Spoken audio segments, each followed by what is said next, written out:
আসসালামু আলাইকুম, আশা করি সবাই ভালো আছেন। তো হচ্ছে যে আমি আজকে আমার জীবনের কিছু একটা বাস্তব অভিজ্ঞতা আপনাদের সাথে শেয়ার করব। সেটা হচ্ছে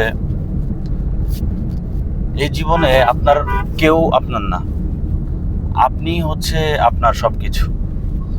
আপনি যখন বিপদে পড়বেন এই বিষয়টা খুব হারে হারে টের পাবেন। আপনার মামা, চাচা, খালু, আপনার ফ্রেন্ড যারা বলবে যে আমি তো আছি, কোনো সমস্যা নাই, আমাকে ফোন করিস, কিন্তু প্রকৃতপক্ষে আপনি আসলে একা। আপনাকে আপনি এটা বুঝবেন তখন যখন আপনি বিপদে পড়বেন। বিপদে পড়লে আপনি তাদেরকে কল করবেন, তারা আপনার ফোন ধরবে না, বলবে যে আমি ব্যস্ত আছি।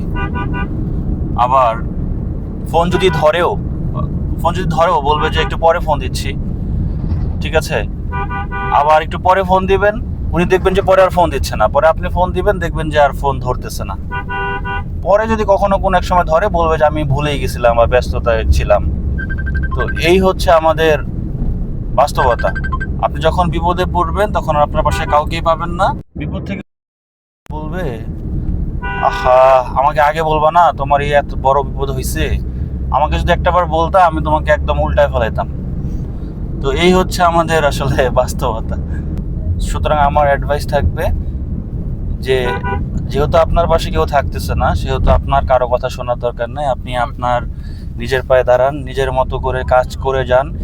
কে কি বললো, কে কি বললো না, এটা শোনা যাবে না।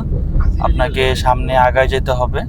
আপনি যখন প্রতিষ্ঠিত হবেন না, তখন তারা এসে মায়া কান্না করবে। আর প্রতিষ্ঠিত হইলে তো আপনি হইলেনই, আর আপনার বিপদে কেউ আপনার পাশে থাকবে না। সুতরাং জাস্ট মুভ অন। আপনাকে দুর্বল বলে এগিয়ে যেতে হবে লাইফে। কে কি বলে বলুক, না বলুক, আপনি সামনে এগিয়ে যান, আপনার মতো করে আপনি এগিয়ে যান। নিজের পায়ে দাঁড়ান, অনেক টাকা কামাইতে হবে, জীবন অনেক বড় হইতে হবে।